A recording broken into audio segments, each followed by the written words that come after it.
James and the Giant Peach by Roald Dahl. Lights out, said the centipede drowsily. Nothing happened. Turn out the light, he called, raising his voice. James glanced around the room, wondering which of the others he might be talking to, but they were all asleep.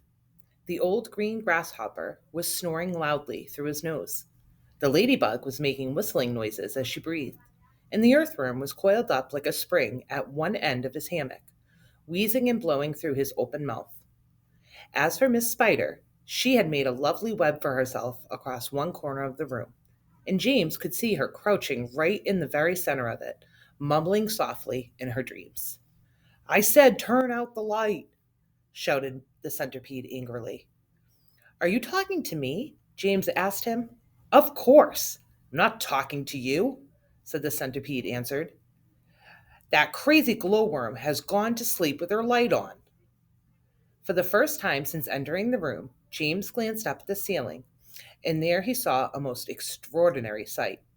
Something that looked like a gigantic fly without wings was standing upside down upon its six legs in the middle of the ceiling, and the tail end of this creature seemed to be literally on fire. A brilliant greenish light, as bright as the brightest electric bulb, was shining out of its tail and lighting up the whole room. Is that a glowworm? Asked James, staring at the light. It doesn't look like a worm of any sort to me. Of course it's a glowworm, the centipede answered. At least that's what she calls herself. Although, actually, are you quite right? She isn't really a worm at all. Glowworms are never worms. They are simply lady fireflies without wings. Wake up, you lazy beast. But the glowworm didn't stir, so the centipede reached out of his hammock and picked up one of his boots from the floor. Put out that wretched light, he shouted, hurling the boot up at the ceiling. The glowworm slowly opened one eye and stared at Centipede. There is no need to be rude, she said coldly. All in good time. Come on, shouted the centipede, or I'll put it out for you.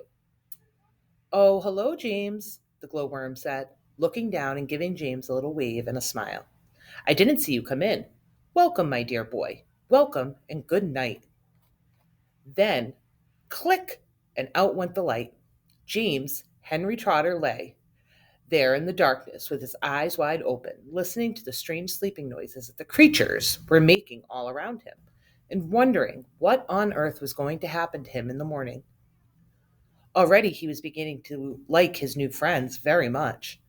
They were not nearly as terrible as they looked. In fact, they weren't really terrible at all.